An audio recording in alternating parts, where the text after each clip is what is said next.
And let's start with welcoming back everybody. Our next session deals with the hot button topic of marketing and marketing restrictions. I think this will be a very interesting panel discussion. The panel will be moderated by Johannes Brecher, who is senior partner at LeadLink, who will also introduce the other panelists. Johannes, thank you for being here, and the stage is yours with your panelists. Thank you. Thank you very much, everybody. I hope you enjoyed your meal and have enough energy for the next few minutes. So it's my first time on a panel, so I'm a little bit nervous, like Thomas. Yeah, I feel a little bit stressy now, but it's my personal challenge. Yeah, we want to talk about marketing and how necessary is it for the German market and iGaming.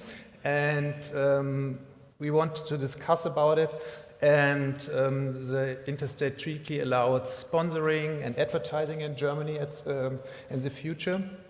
And we want to talk about individual restrictions. And before we start, I want to warmly welcome Melanie and Alexander and Maarten and Claus. And for the first, I want to start with one question of all of you guys. And please introduce you personal. And my question is, why do we need, as a responsible provider, marketing? First of all, thank you very much for having me today on the panel.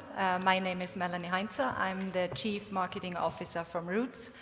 Rootz is one of those companies, the rare companies that are not related to Counsel or to any Novomatic brands that just received the license.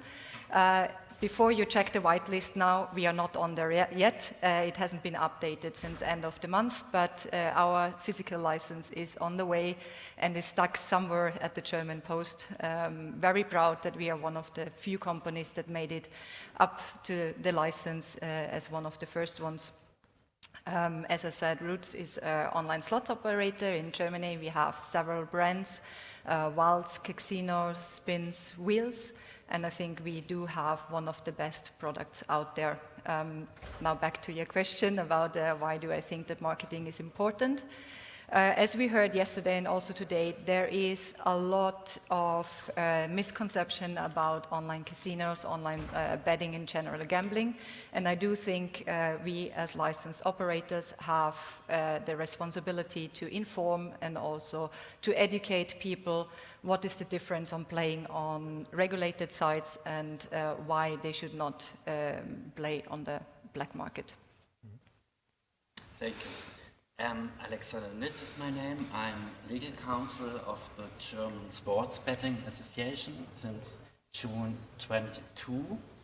And during the years, together with interest, of course, in legal issues in gambling, there has also been risen a big interest in issues in marketing, advertising, and sponsoring. I want to Melanie already stated that it's a big responsible for the operators to fulfill the goals, the objectives of the interstate treaty, and I also want to admit that it's a really continuous effort. It's a task for years that we have to challenge for years, because we already heard yesterday from our president Matthias Dahms and today from Mr. Wendt before that there's a high willingness of gamblers to switch, and that comes together also with a low consciousness of licenses granted. And I think that makes us have the conclusion that it's really something we have to keep in mind every day, and we have to work on it every day and every year in the years to come. Thank you. Good afternoon. Thank you very much, and thank you to Willem for organizing this good conference again. So my name is Maarten Haijer. I'm at the European Gaming and Betting Association, which is a Brussels-based trade association, and we look at European legislation, but also at different national markets. And so from that perspective, Or I can give also the perspective of other jurisdictions in advertising, because it's a topic that is hot in a lot of jurisdictions, as you probably know. Quite a lot of pressure on advertising and advertising rules. Obviously, advertising is important for two reasons. I think we've heard channeling and informing the customer, but it's also about competition. And so we have to acknowledge that as well. It is, of course, also about knowledge and brand awareness. And sometimes those two compete. But I think in the long run, for a regulator and a legislator, the important thing is that we need to have a market that works in the long term, and advertising is a crucial part of it. So I think the part of informing, especially in online gambling, what is a regulated operator and what isn't, especially in the medium and long term, is a really important aspect of advertising. I think that's why it's crucial to have a properly set up rules for advertising for a long-term sustainable market. Yeah, thanks. My name is Claus.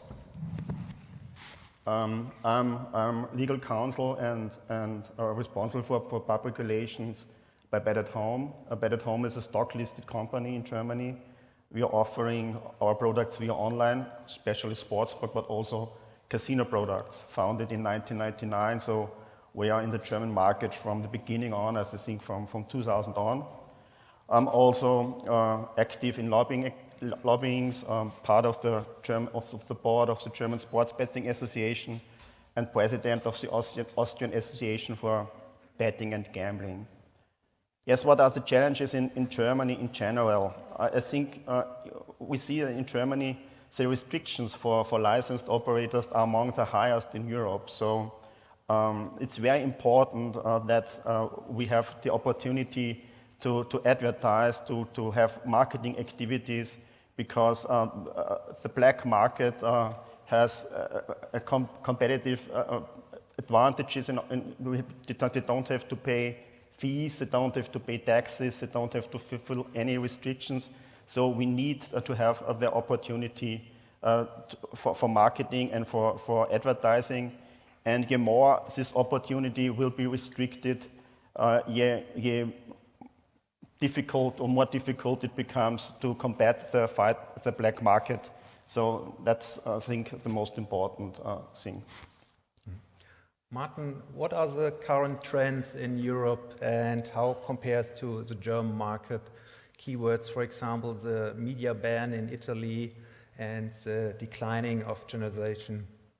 Yeah, so as I said before, I think there is across all jurisdictions in Europe, almost all jurisdictions in Europe, there's a lot of discussion around advertising. I think it's the regulation that has come in force in most jurisdictions now in Europe has also made the sector much more visible, and I think advertising obviously has a large role to play in it. And I think it also exposed a lot of people that don't gamble or don't want to know about gambling to advertising, and in turn it also heightened the interest of politicians to perhaps become more active in this and have more restrictions, because let's face it, some of those advertisings can be pretty annoying as well. So I think that's what's happening across Europe. The way that legislators and regulators respond to it is different. There is, as you said, an outright ban in Italy. The downside of it, as I said, if you don't have any awareness of who is regulated or not, without a physical presence in the street or online or on TV, in the long term, how can a customer know what is the regulated offer? And that's as simple as it is. I think it's an argument that's sometimes overused, but also if you take a step back, I mean, how can a customer know what is a legal regulated operator and what isn't? And there is a huge black market out there. So I think that's the biggest problem. Now, how does the German rules relate to the other rules? I think pretty strict on some of the products. Casino is an obvious example. Sports betting is a bit more free, I would say. But for a market that's newly regulated and needing to get introduced to the products that are on offer, I would say it is probably too restrictive. But I think let's wait and see how it turns out. But I would say it is on the restrictive side of what's happening in Europe. And one last remark, but maybe we get to it anyway. The Italian ban, immediately after the Italian ban was introduced, the Italian Ministry or Agency for Health actually did a study into the effect of advertising on gambling addiction and also games, how many people actually start playing, and it was negligible. And so I think part of the discussion is about annoyance, overexposure, and not necessarily based on facts and figures. I think we probably can discuss that a bit in this panel as well. Claus, how do you think about this as an international company? How big is for you the German market? Yeah, I think in general, I speak as an online operator. Our products are very similar or very comparable to the products that our competitors. So the most important way to stand out from competitors and more important to stand out from the black market operators is advertising and marketing. So of course we are all responsible operators will comply with the standard of the general advertising restrictions, not to target minors, not to advertise non-professional sports, that's for sure, of course. But I'm very critical about everything which goes beyond of this, because that reduces our opportunity or our possibilities to combat black market and to keep the black market out of the regulated market. And in Germany, as I already mentioned before, we have the restrictions are one of the strongest in the whole Europe, and therefore there must be possible to have a very good opportunities in advertising and marketing. Mm-hmm. Alexander, what are the difference for marketing rules for the verticals, for example, sports betting or virtual slots? Yes, at first, I want to highlight something, because with this new interstate treaty coming in force in the last year, there has been a truly, I would say, a paradigm shift in Germany, because before it has been necessary to hold a license and also to have a license for advertise. So there could have been a situation where an operator is holding a license but doesn't already have a license to advertise in TV or in media. So, and that was, I think it was 2 years term where he had to apply for this extra license. That's gone now. So in this moment, the new interstate treaty in paragraph 5, it clearly states that advertising is a natural part of operating of gambling business, and I think that's really a big step for Germany. You wouldn't believe it, but before it hasn't been like this in this situation. So there are differences in the regulation of the different verticals. For example, as you mentioned, virtual slots and online poker and sports betting, because the regulators have chosen a risk-based approach on paragraph 5. So they tried to figure out the potential risk of an gambling offer, and then the different rules for the different gambling types were created. For instance,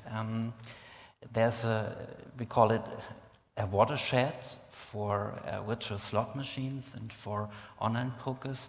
So there's a ban for advertising for this in TV and in internet as well, from 6 a.m. to 9 p.m. On the other hand, sports betting is a little bit less regulated. There is no except watershed, but what we have is something you're not allowed to advertise before or during a sports event transmitted on this broadcasting channel. So yes, there are differences, but I think the way to choose a risk-based approach, you can argue about things like watersheds or something, but I think the essential part is it's really it's a wise decision to take a risk-based approach, in my opinion. Thank you. Melanie, I know that your product Wilds is in other countries, or in your marketing mix, is social media very important and influencer marketing. In Germany, there are strictly regulations that social media is okay, but for example, influencer marketing is banned. So how you think about this, and what can we expect in the future of terms of this media mix and marketing? First of all, a small disclaimer. We haven't received our license yet with the advertising rules and guidelines, so officially I don't know if we really have to ban influencer marketing from our marketing mix. Of course, I hope this is not the case, but as you said, there is rumors that this will happen, which I think is the wrong direction to go. As we heard today, the average player does not distinguish between a licensed product and an unlicensed product, and right now, with the given regulation, it is just in favor for the offshore markets, because they have the money to pay off the influencers. For us as licensed product, it is almost impossible to get to that point to work with them, which is a pity, because there is so much opportunities to set the regulation right and to educate those people with influencers. But nevertheless, I mean, we are obviously adhering to the rules. If that is what we are given, we will find a way to still advertise on social media or adding other marketing channels to the mix. And we are definitely here to stay in Germany and happy to abide by the rules. Klaus, maybe the same question to you as a sports operator. How do the new regulation affect licensed operator? And are there ways to mitigate the impact of the restrictions? I think it depends. If you are only operating or only offering gambling products, it becomes much more difficult to mitigate, of course, because there are strict bans. You have more or less a total ban on advertising. So for these companies, it will be much more difficult to mitigate. For a mixed operator like Bet at Home, we are offering sportsbook as well, and we see our product as a sports betting product mainly, and we don't advertise casino especially. We're advertising our brand and we're advertising the sportsbook program, but we don't advertise a casino. So from our perspective, I think there will be a shift from the media expenses, from the marketing expenses. So we are reconsidering our sponsoring deals because it's unclear what the future brings. It's more or less uncertain if you can activate the sponsoring deal with players, with active players, with the team. I think it's not clear at this stage, and I think it's crucial. So if you are main sponsor of a football club or a football team, you have to activate this deal with active players, otherwise it makes no sense. And there were also difficulties in activations because to insert odds during live matches, I think that will be not possible in the future. So there will be a shift from TV expenses, from TV budgets, and from sponsoring budgets to internet, to social media, especially to search engine marketing, Google and so on. That's what I am expecting. Mm-hmm.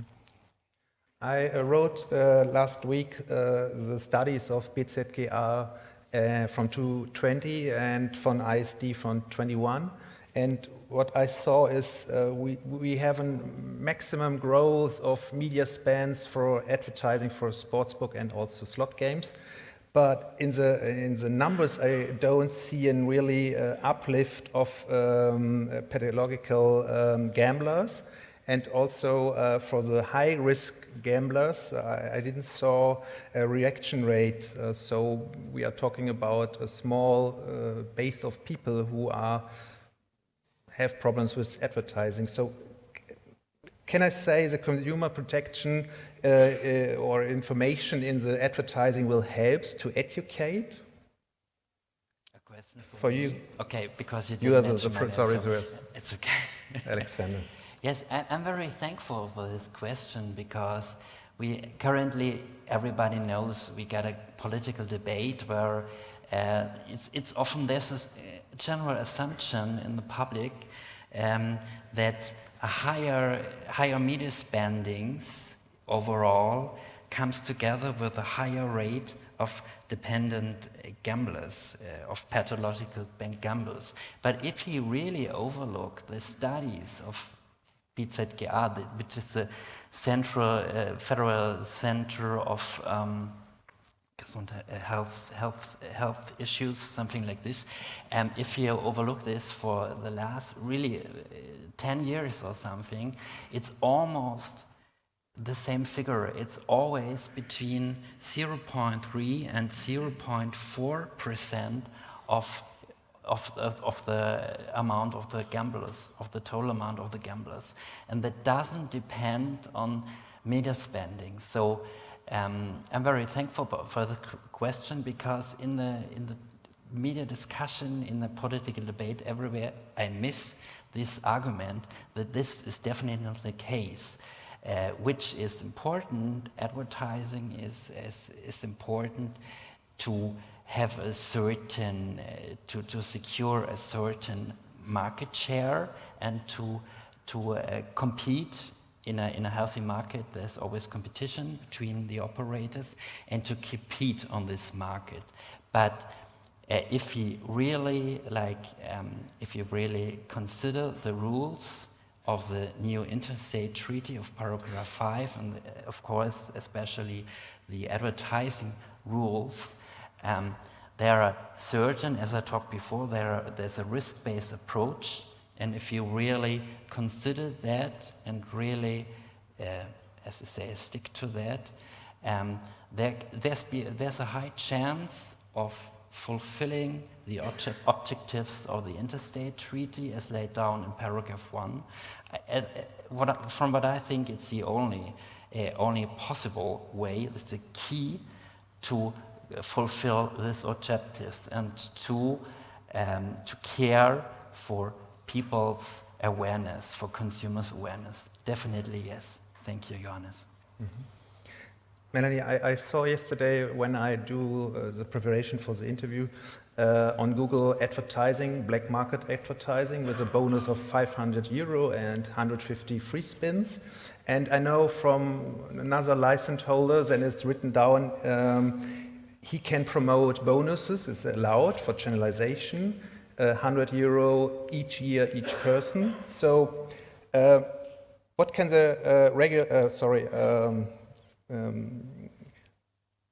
and it's written down to evaluate the effect of bonuses, you have to do an annual report. So how will be obliged to give an, how do you expect from this, how can your data be compared to the black market advertising? I think in general it is very, very hard to compare a licensed product to unlicensed products because they have completely different offers. I mean, first of all, we are having the taxes, we are having like a lower RTP, also we are having reduced possibilities of using a bonus. So therefore, I don't think that we can compare the data to the black market. However, I do think even though it sounds €100 bonus per year, per player is a bad deal. However, I do think if you have the right product and the best product out there, the player will still come to us, to a regulated product, instead of playing on an unlicensed product where you can never be sure if you get your payouts. So after all, even though at the beginning it doesn't sound too promising, I still believe it's the right way to do. And we have seen in other countries where, let's say Ontario, which just got regulated this year, there is no advertising of bonuses and inducements possible, and the market is still growing and doing well. So I do think even if there would be no bonus options, we're still gonna be successful in the market. Mm-hmm. Cool. Maarten, last question to you. The marketing restrictions encourage the black market. What can the regulator do beside IP and payment blocking to mitigate this? Do you have examples from the rest of Europe or world, or what point are rules to, at what point are the rules counterproductive? Well, as I said before, and I think also what Alexander said, I think there is not necessarily a link between the discussions about advertising and proven data consumer protection concerns. I think a good example, for instance, the UK, which is the most mature market, maybe also the most competitive market, where I think problem gambling rates, prevalence rates have gone down to 0.3%. I mean, every person is one too many, but it's a very low percentage. But there's a similar discussion about advertising and sponsorship based on anecdotal evidence and feelings. And I don't want to say that politicians are insincere when they talk about protecting consumers from too much advertising. I think that might well be founded on a belief that advertising is bad for you. But we've done a research into existing literature about advertising effects on problem gambling, and there's no evidence in any study that we found, or not even we, that Mark Griffiths, a professor, found, that has a causal relationship between advertising and consumer protection concerns. So just to emphasize that it's a highly political discussion, and we as operators need to be aware of it, and we can't just wish it away. But it's more political, I feel, than it's really linked to existing data. Now, what can a regulator do? I think we also need to be aware that a regulator executes what the legislator wants. So a regulator is quite limited in what they can do. I would say that I think the ideal of a regulator is to have a mix of those things that are enticing and are enforcement measures. And I think Germany has a lot of enforcement measures. I hope that the advertising isn't too restrictive. I fear it is. But the consumer will find its way around those restrictions. And I think VPN is a good example, crypto. There are many ways of finding your way around if you want to. So there's a limit, I think, that a regulator can do, and the tasks that a regulator has are just limited by the fact that it's online and the consumer can find what he wants if he really looks for it. Mm-hmm. Thank you. We have 4 minutes, so last question for us in this panel. What is the best case scenario for us, for the industry, and what can the industry do to archive this? Yesterday we have a wish list for Christmas for the super regulator. Maybe today Christmas is for you. What is your answer? Melanie, we go around. I mean, for my wish list, obviously it would be get rid of the 5-second rule at the spins, because that is really the only thing that is holding us back, that makes the experience on a slot quite poorly compared to the offshore market. So this would be the biggest wish. And then, of course, the €1,000 deposit limit. I would rather have it as a loss limit, and then also depending on the source of wealth of the player. So these would be like my 2 biggest wishes. Cool. Okay, advertising-wise, I would like underline that we're not in such a bad situation in Germany. If you look around, we heard that today from Italy, from Michele Sassa. So there was a completely ban, for example, for sports betting.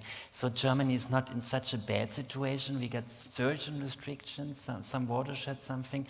But I think there's still, we should be content and try to fulfill the goals in the scheme that we have already now. And I really can invite or encourage operators, and as we do in our association, really to talk and to talk permanently with the regulators, because from our experience, or from my personal experience, they're not always, but sometimes there's a good way to solve some issues with them. And just because sometimes you have to give some knowledge, to transfer some knowledge to them, because, you know, they are lawyers, they are administration and everything. So sometimes there's just not the experience to deal with these issues. And if you talk together and you really find a permanent way to get together along, that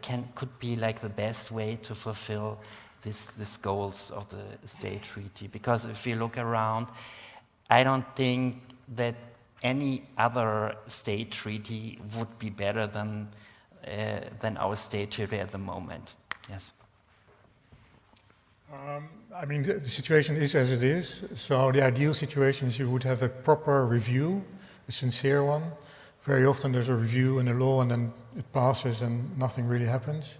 So I would say the ideal scenario would be a review where everything is on the table. Does it function? Doesn't it function?